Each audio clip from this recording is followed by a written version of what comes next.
In December 1872, the crew of the Dei Gratia spotted a ship pitching erratically through the cold swells of the North Atlantic. Its sails were up and it was moving with the wind, but the deck was silent. When they boarded the vessel, they found it completely abandoned. No one answered their calls. No captain stood at the wheel.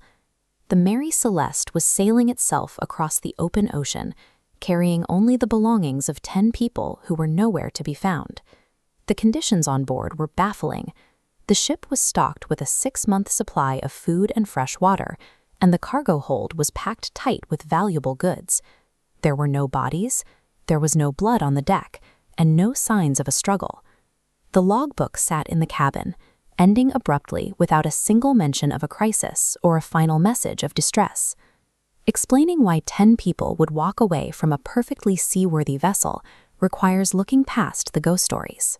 The ship itself serves as a record of the crew's final moments, and every untouched item on deck narrows the list of what could have happened. The search for answers begins with Benjamin Briggs. He was a veteran captain from a family of sailors, known by his peers as a skilled, deeply religious, and cautious man. This wasn't a man prone to panic. He was traveling with his wife, Sarah, and their 2-year-old daughter, Sophia. Briggs had every reason to prioritize the safety of his family and no reason to take unnecessary risks with their lives. They were bound for Genoa, Italy, with a heavy responsibility: 1,700 barrels of industrial alcohol. Briggs understood the dangers of the Atlantic and the volatility of his cargo. For a man of his experience to order his family into a small lifeboat in the middle of the ocean, he must have perceived a threat so sudden and so absolute that staying on the ship felt like certain death. At the time, the most common explanation for a missing crew was piracy. Many assumed a raider had intercepted the Mary Celeste and forced the crew overboard. But the ship's physical state quickly kills that theory. Pirates kill or kidnap for profit, yet those 1,700 barrels of alcohol remained in the hold, untouched. Even the crew's money and valuables were left behind in their cabins. Others looked for an internal threat, suggesting the 7 crew members had staged a violent mutiny against the captain and his family. Again, the evidence doesn't fit. Mutinies leave behind a trail: bloodstains, damaged railings, or signs of a fight. The search party found nothing. Furthermore, sailors who planned a rebellion do not flee into the winter Atlantic without their winter clothing or their personal effects. The lack of violence and the presence of untouched cargo leave no room for a story about human malice. The investigation has to pivot toward the mechanics of the ship and the specific dangers of the cargo it was carrying. The industrial alcohol in the hold was more than just cargo, it was a potential bomb. During the rough weather of the journey, some of the wooden barrels likely shifted.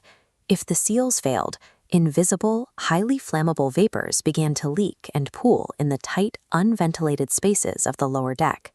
If the crew smelled these fumes or heard a rumbling from below, they may have feared an imminent explosion. Briggs could have ordered everyone into the lifeboat, keeping it attached to the Mary Celeste via a long tow line to wait until the danger passed. In this scenario, the ocean itself provided the final blow. A sudden surge in the wind or a heavy wave would have put massive tension on the line, snapping the rope and separating the small boat from the drifting ship. This leaves 10 people stranded in a small boat with no way to catch up to their ship, which continued to sail away as the fumes they feared safely dissipated into the wind. A second possibility emerges from the final entry in the ship's log, dated November 25th. It shows the Mary Celeste was struggling through a period of severe, rough weather near the Azores. When the boarding party arrived, they found water pooling in the bottom of the hull and a ship's pump that appeared to be out of order. In a dark, stormy hold with a broken pump, calculating how fast the ship is sinking is nearly impossible. If Briggs received incorrect data from his crew, he would have believed the Mary Celeste was seconds away from going under. The fact that the navigation equipment was missing suggests a planned, deliberate evacuation. Briggs took his sextant and charts because he intended to navigate the lifeboat to safety, convinced that his ship was already lost. A veteran captain's confidence was broken by a faulty pump and the chaos of a storm. He made the choice to abandon his ship based on a fatal miscalculation of the danger he was in. History reveals a heartbreaking irony. The Mary Celeste survived the weather perfectly. It didn't sink, it didn't explode, and it remained seaworthy for another 13 years. While the empty ship drifted safely across the Atlantic, the 10 people in the lifeboat were left to face the freezing winter waves in a boat that offered no protection. The lack of survivors left an information vacuum that was quickly filled with fiction. Authors like Arthur Conan Doyle added dramatic, invented details, leading the public to blame sea monsters, curses, and ghosts for the tragedy. The reality of the Mary Celeste is defined by human error rather than the supernatural.